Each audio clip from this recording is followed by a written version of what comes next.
Oke, untuk yang pertemuan kedua terkait dengan jurnal, ya, yang pertama kita mau lihat dulu apa sih pengertian daripada jurnal itu sendiri. Jurnal itu adalah buku harian yang kita gunakan untuk kita mencatat semua transaksi. Itu yang terjadi berupa pendebitan dan pengkreditan secara kronologis. Jadi bisa debit, bisa kredit secara kronologis itu artinya sesuai atau berurut ya dengan tanggalnya, dengan urutan angka. Nah, kemudian untuk membuat suatu jurnal di sini kita memerlukan yang namanya bukti transaksi. Ya, bukti transaksi yang kemarin kita bahas, ada bukti transaksi yang dibuat secara intern maupun yang secara ekstern. Kemudian yang kedua ada buku jurnalnya yang akan saya jelaskan. Yang ketiga alat tulis, yang keempat ada kalkulator atau alat bantu hitung lainnya. Yang kelima formulir dari rekapitulasi jurnal. Nah, kemudian untuk fungsi-fungsinya tentunya jurnal ini memiliki beberapa fungsi ya, diantaranya ada fungsi historis ya, jadi kita bisa melihat kembali transaksi-transaksi yang ada di masa lampau gitu ya, atau transaksi yang terjadi sebelumnya gitu ya. Kemudian fungsi pencatatan, kita catat semuanya transaksi yang terkait dengan keuangan. Kemudian fungsi analitis, kita bisa di situ menganalisis transaksi apa yang terjadi, kemudian kita lakukan pencatatan. Kemudian ada fungsi instruksi, di mana nanti akan ada instruksi di situ ya, dari jurnal itu kita harus masukinnya kemana lagi supaya bisa menjadi sebuah laporan keuangan yang memberikan suatu fungsi informatif ya, yang memberikan suatu fungsi informasi kepada perusahaan supaya perusahaan bisa mengembangkan usahanya ke depannya nanti. Nah, untuk akun, nah nanti akan ada bahasa apa sih itu akun gitu ya. Ada akun. Akun apa ya? Nah, akun itu yaitu merupakan suatu media akuntansi, tempat untuk mencatat ya, sebutan nama gitulah ya, transaksi keuangan yang mengakibatkan perubahan diantaranya yang bersifat sebagai harta, kewajiban atau utang, ekuitas atau modal, pendapatan, beban, dan price gitu. Fungsi si akun ini yang pertama adalah untuk kita menunjukkan gitu ya, tempat kita mencatatnya itu masuknya ke dalam apa?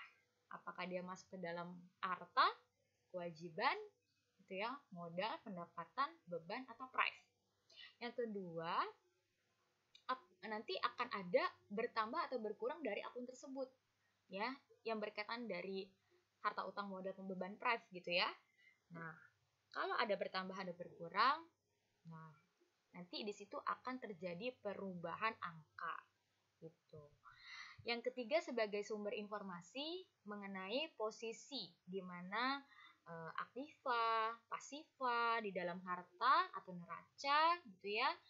Nah, kemudian ada posisi ekuitas atau modal, posisi pendapatan nanti seperti apa, dan berikut dengan perubahannya ketika nanti kita menyusun laporan keuangan.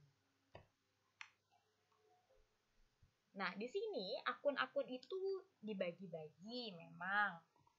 Ya, ada akun yang real. Kita sebutnya akun real. Yang terdiri dari harta, utang, modal. Biasanya akun real ini hanya ada di neraca. Gitu. Kemudian ada akun nominal. Ada akun nominal yang terdiri dari akun pendapatan dan juga akun beban. Nah, selebihnya masuk ke akun campuran karena ada di luar ini yang mungkin nanti akan kalian temui ke depannya ya. Macam-macam. Tidak termasuk bisa termasuk ke real, bisa termasuk juga ke nominal. Baik, untuk selanjutnya akun ini punya kode memang gitu ya. Jadi kalau misalkan kita lihat di situ ada nomornya. Biasanya sih kita menggunakan nomor. Jadi sistem kode akunnya itu diurutkan sesuai dengan numerial. Nanti kita akan bahas. Ada yang juga mungkin sistem desimal, ya, terus kemudian ada sistem mnemonik, menggunakan huruf, tapi itu jarang sekali. Dan ada yang kombinasi antara huruf dengan angka. Gitu. Nah, jurnal di sini ya, jurnal tentunya kalian dulu waktu kelas 10 sudah pernah atau sering banget melihat yang namanya jurnal umum. Gitu ya. Pada perusahaan jasa, kita gunakannya masih yang sangat sederhana banget, masih yang jurnal umum gitu atau general journal.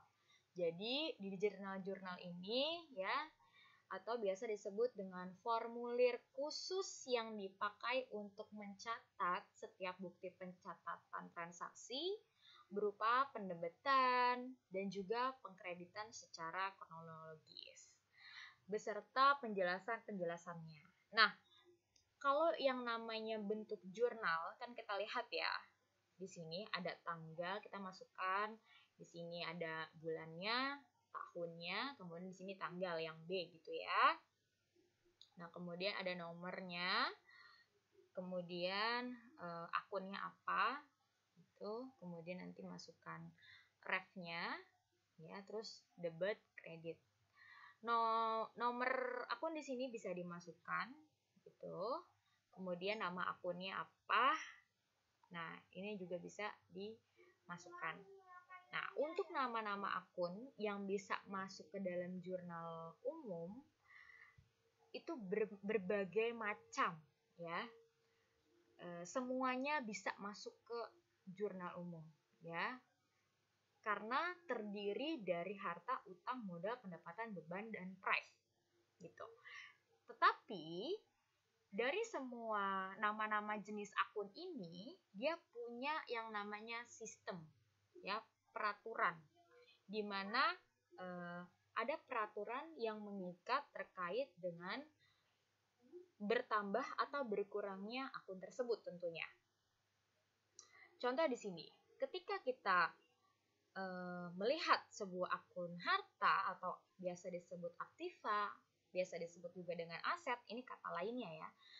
Ketika dia bertambah, dia harus ada di debit. Jadi kalau misalkan ada transaksi terkait dengan harta, kamu taruh dia bertambah di kredit gitu ya, berarti kamu nanti akan ada kesalahan di dalam pembuatan jurnalnya. Jadi ini udah patokan resmi, udah patokan sesuai dengan standar akuntansi gitu ya. Kalau udah ada standar akuntansinya, kamu harus mengikuti gitu. Ketika dia bertambah harus ada di debit. Ketika dia berkurang, adanya di kredit. Jadi yang mengurangi harta tentunya masuk ke dalam kredit. Di sini saldo ya, saldonya ada di debit. Kemudian untuk selanjutnya utang. Utang atau kewajiban ya, ketika dia bertambah dia adanya di kredit. Nah, ketika dia berkurang adanya di debit gitu ya. Berbeda banget kan sama harta, ini jangan sampai salah. Saldonya adanya juga di kredit. Jadi kalau kalian mau melihat saldo ada di mana, ya, ini sama persis seperti ketika dia bertambah gitu. Jadi yang kalian harus hafalkan adalah bertambahnya aja. Berkurang udah otomatis lawannya gitu ya, lawan tempatnya. Kalau bertambah di debit, ya berkurang pasti di kredit dong, kan gitu. Nah, saldo tinggal mengikuti yang bertambah. Jadi kalau kamu nggak mau pusing, tinggal kamu ngafalin jenis akunnya dan ketika dia bertambah ada di mana. Ya, biasanya harta, utang, modal, pendapatan, beban, price gitu kita singkat dengan HUMPBP gitu ya. Kemudian kita singkat juga dengan DKKKDD gitu caranya. Gitu caranya supaya kita bisa mengingat atau menghafalkan peraturan debit dan kredit daripada akun biar lebih mudah. Selanjutnya ada jurnal khusus ya. Jurnal khusus di sini agak berbeda memang dengan jurnal umum. Ya, kalau jurnal umum di sini dikatakan semuanya jenis transaksi itu dicatat gitu ya. Tapi kalau di jurnal khusus ya hanya jenis-jenis transaksi tertentu yang dicatat ke dalam beberapa jurnal khusus. Jadi disesuaikanlah dengan transaksinya gitu. Dan biasanya kalau di jurnal khusus itu mengumpulkan beberapa nama akun ya yang memang keterkaitan dengan transaksi. Jadi suatu transaksi ada beberapa nama akun yang ada di situ dan tidak ada di jurnal-jurnal lain. Nah, itu sih jurnal khusus. Kemudian untuk bentuk buku hariannya si jurnal umum ini biasanya hanya ada 2 lajur aja kan, debit sama kredit doang. Tapi kalau jurnal khusus ya ada banyak lajurnya. Atau ada banyak kolom-kolomnya. Kemudian untuk yang ketiga, pekerjaan pencatatannya ya cukup dilakukan satu orang aja gitu ya. Karena terkait dengan hanya melakukan pencatatan satu kali di jurnal umum. Tapi kalau jurnal khusus mungkin bisa aja beberapa orang yang mencatatnya. Tapi kalau sekarang kayaknya nggak seperti itu sih gitu ya. Karena biasanya accounting itu tugasnya ya semua transaksi-transaksi ya harus dicatat lah di jurnal umum maupun jurnal khusus. Kadang banyak juga perusahaan-perusahaan yang pencatatannya ya cuma satu orang aja gitu. Kemudian untuk yang keempat, penulisan nama akun pada perkiraan waktu membuat jurnal itu bisa dilakukan setiap saat ya. Tapi kalau menulis nama akun di dalam jurnal khusus kita nggak bisa lakukan tiap saat. Jadi pada saat kita membuat kolomnya aja kita lakukan penginputan nama akun gitu. Karena sudah ada kolom-kolomnya ya. Kalau di jurnal khusus itu udah ada kolom-kolomnya. Nah, untuk jurnal khusus ya. Kalau jurnal khusus ini nanti terkaitnya sih dengan pencatatan atau pembelian barang dagang gitu ya. Kalau misalkan untuk perusahaan jasa sih belum ada ini gitu ya. Tapi Ibu akan jelaskan saja supaya kalian tahu mengenai jurnal khususnya juga. One day Ibu akan jelasin ini juga di semester kedua gitu ya. Untuk review aja di semester kedua terkait dengan si jurnal khusus. Supaya kalian tahu jurnal khusus itu apa Ibu akan jelasin.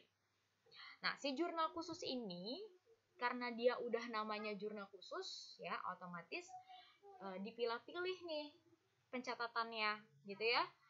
Yang masuk ke dalam jurnal pembelian itu hanya pencatatan yang terkait dengan kita membeli barang dagangan, terkait dengan barang dagangan yang kita itu ya, beli ya.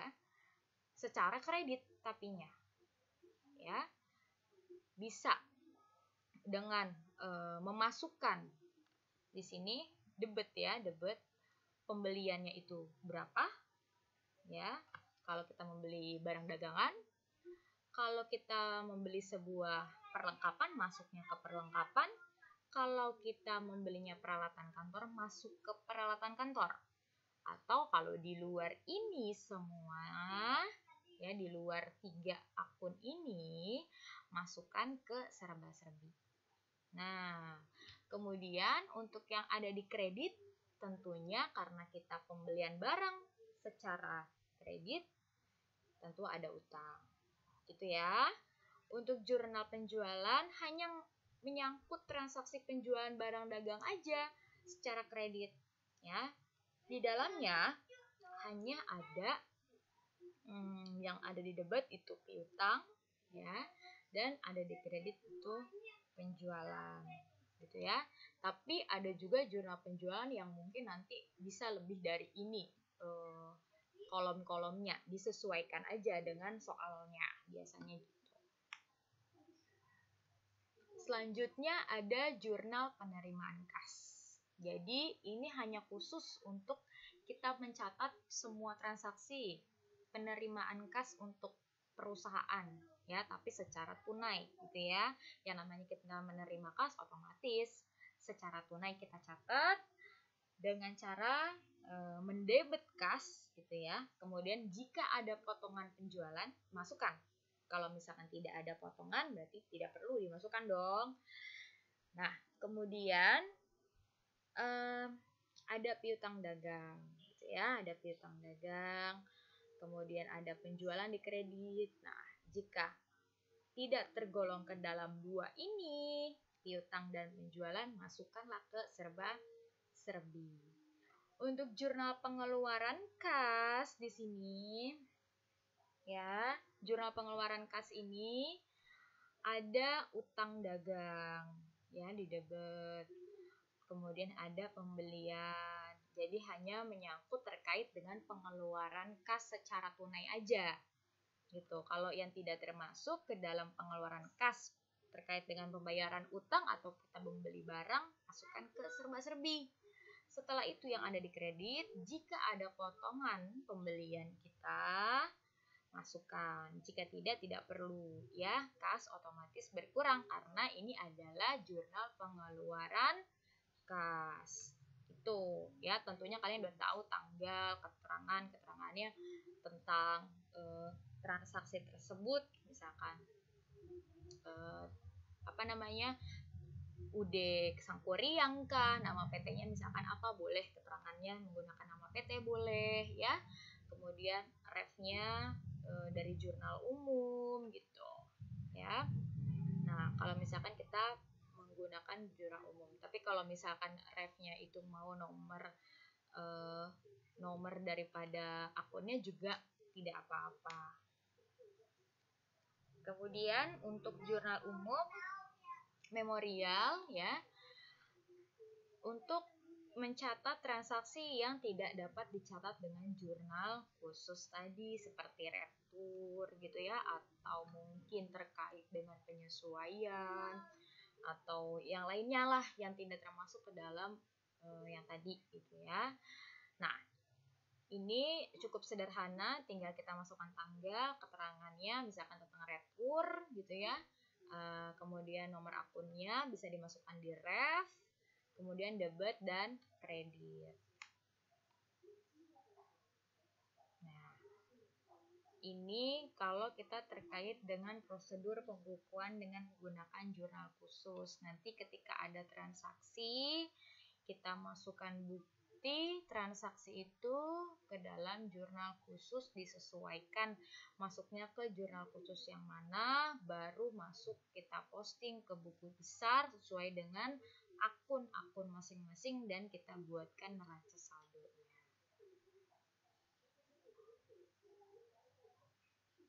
Nah, ini kalau kita membuat jurnal penyesuaian ya. Kalau ini terkait dengan si AJP atau jurnal penyesuaian. Kalau jurnal penyesuaian ini terkait nanti dengan perlengkapan yang sudah dipakai, sewa dibayar di muka, pendapatan diterima di muka, beban penyusutan. Nah, terus pendapatan yang masih harus diterima, beban yang masih harus dibayar. Nah, ini nanti kita akan bahas selanjutnya. Oke, untuk yang pertemuan kedua cukup itu saja ya yang Ibu bahas. Tidak terlalu banyak dan tidak terlalu panjang. Nanti kita akan bahas yang lainnya di pertemuan selanjutnya, gitu ya. Untuk tugas nanti akan Ibu jelaskan langsung pada Google Classroom. Oke, terima kasih. Baik, untuk terkait dengan tugas kalian nanti, Ibu akan jelaskan bagaimana cara kita entry dari transaksi gitu ya, masuk ke jurnal umum ya. Oke, ini ada cara-caranya memang. Sebelumnya kita coba untuk menganalisis dulu gitu ya. Menganalisis transaksinya itu seperti apa sih gitu. Oke, kita lihat dari tanggalnya. Tanggalnya ini tanggal 2 Maret. Kalau yang namanya akuntansi itu kita catatnya sesuai dengan kronologis. Ketika kamu mencatatnya itu dari tanggal yang paling muda atau tanggal paling awal, maka harus berurut sampai dengan tanggal paling akhir di bulan tersebut ya. Jadi kalau misalkan udah dari tanggal 2 terus langsung loncat ke tanggal 14 itu nggak bisa. Jadi harus berurut dari tanggal 2, 5, 8, 14 sesuai dengan soalnya. Gitu ya. Kalau di soalnya ada tanggal 1 ya otomatis tanggal 1 terlebih dahulu. Di tanggal 2 ini, 2 Maret 2018, setoran modal Tuan Amran ya sebagai modal usaha yang pertama gitu ya, yaitu 15 juta rupiah. Kita akan masukkan ke dalam jurnal umum. Baik. Ya, kita pelan-pelan aja jelasinnya supaya kalian paham. Kita masukkan tadi 15 juta ya. Nah, si Tuan Amran ini masukin modal kan? Otomatis yang berkaitan akunnya adalah kasnya bertambah 15 juta. Tentunya modal juga bertambah 15 juta rupiah. Jadi antara debit sama kredit itu harus seimbang gitu ya. Kas dan modal gitu. Jadi harus benar-benar seimbang. Jadi kalau kita naruh di modal kredit otomatis harus ada yang ditaruh di debit gitu, yaitu si kasnya. Kemudian yang kedua, coba tanggal 5 Maret perusahaan membayar sewa kantor nih ya. Sebesar 1.250.000 itu sewa kantornya dan sebesar 1 juta dicatat sebagai persekut biaya. Nah, oke. Kita di sini tulisnya berarti ada biaya sewanya, gitu ya. Biaya sewanya di situ adalah 1.250.000 untuk keseluruhan. Nah, tapi karena di sini ada persekot biaya, gitu ya. Persekot biaya sewa otomatis ini akan kita bagi jadi 2 gitu ya. Biaya sewanya 250 karena ada persekot sewa otomatis persekot sewanya adalah 1 juta gitu. Jadi keseluruhannya adalah 1.250.000 gitu ya. Nah, kemudian kas berkurang 1.250.000. Nah, itu yang terjadi. Oke. Di sini ketika kita melihat ada yang namanya biaya iklan dan biaya supplies kantor atau peralatan kantor, berarti kan ada 2 di sini ya yang dibayarkan di tanggal 8. Otomatis ya yang keluar juga ada 2 juga. Ya, ada khusus biaya iklan, ada untuk yang biaya supplies dimasukkan. Kemudian dimasukkan juga sesuai dengan yang ada di soal 150 dan 75. Nah, kas yang keluar itu adalah total dari untuk biaya iklan dan supplies. Jadi ditambahin ya, yaitu 225.000. Untuk tanggal 14 terkait dengan memperoleh pendapatan dari usaha kita mengirim barang. Jadi kita dapat pendapatan karena kita mengirim barang. Ini adalah perusahaan jasa ya, kurir. Dan baru kita terima itu 4 juta. Sisanya berupa wesel, tidak berbunga atas nama CV Rezeki. Oke. Karena di sini yang baru kita terima adalah 4 juta, otomatis yang 4 jutanya masuk ke dalam kas, gitu ya.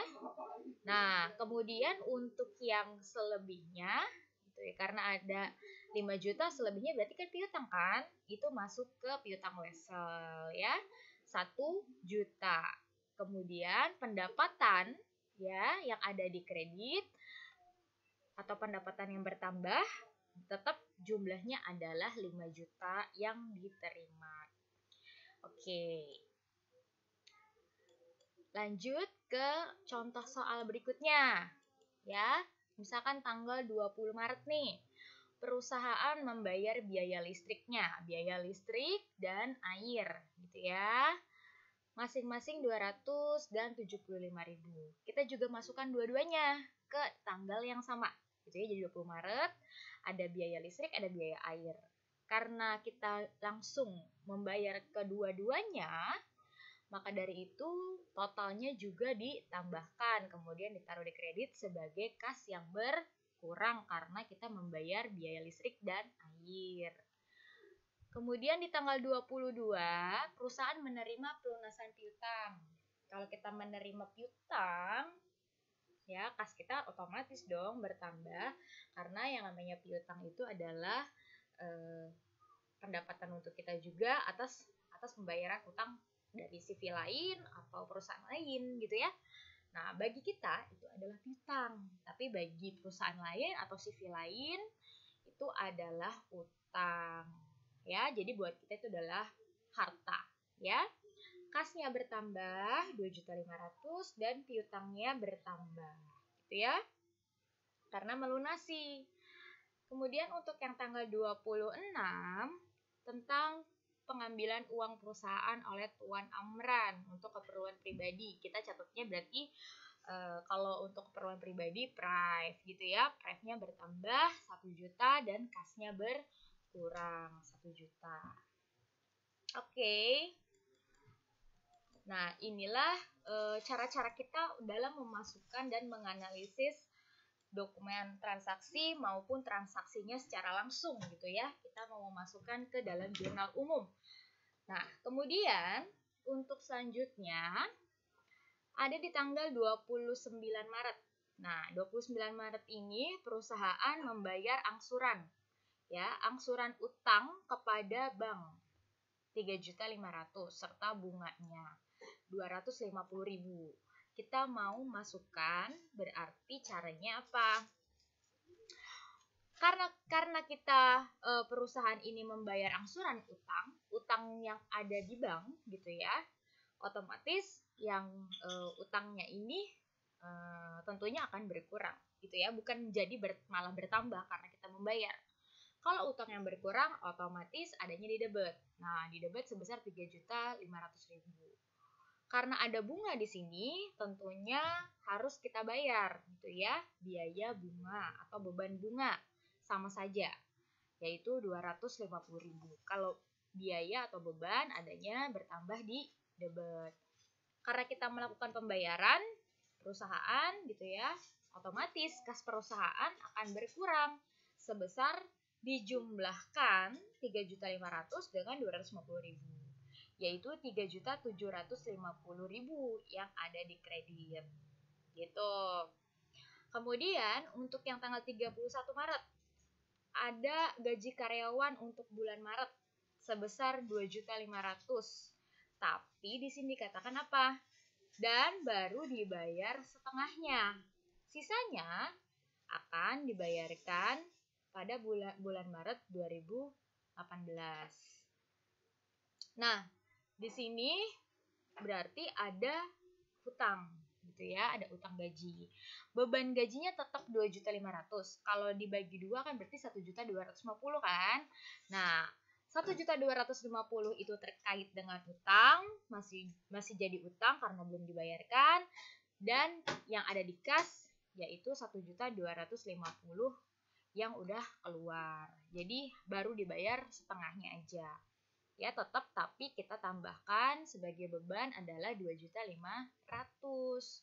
Tanggal 31 Maret, bank menyetujui permohonan kredit nih, tentang permohonan kredit kendaraan misalkan. Ya, berarti kita punya utang gitu ya di bank ya. Nah, kemudian di sini tentunya kalau kita ngutang, nah kalau utangnya bertambah dan uang kita bertambah, otomatis kasnya juga kan bertambah 25 juta dan utangnya yang ada di bank ya, di sini ya utang bank bertambah 25 juta gitu ya. Setelah semua transaksi sampai dengan tanggal 31 ini selesai, dari mulai tanggal 2 tadi semua yang ada di debit dijumlahkan gitu ya, dan semua yang ada di kredit dijumlahkan ke bawah Ya, kalau misalkan kalian dengan menggunakan Excel lebih mudah tuh. Karena apa? Karena tinggal di-sum aja, langsung ke bawah, udah ketahuan jumlahnya berapa. Gitu. Dan antara debit dengan kredit harus balance. Itulah perhitungan atau cara pencatatan dengan menggunakan jurnal umum. Nah, jadi nanti untuk terkait tugas kalian, kalian sudah ada gambarannya nih bagaimana pencatatan dengan menggunakan jurnal umum. Ibu sudah memberikan soal kepada kalian ya terkait dengan cara membuat jurnal umum. Jadi tolong dikerjakan soal yang Ibu berikan di Google Classroom. Bisa kalian menggunakan Word seperti ini ya atau menggunakan Excel. Jika lebih suka langsung dengan menggunakan Excel berarti tinggal kalian taruh rumusnya aja gitu.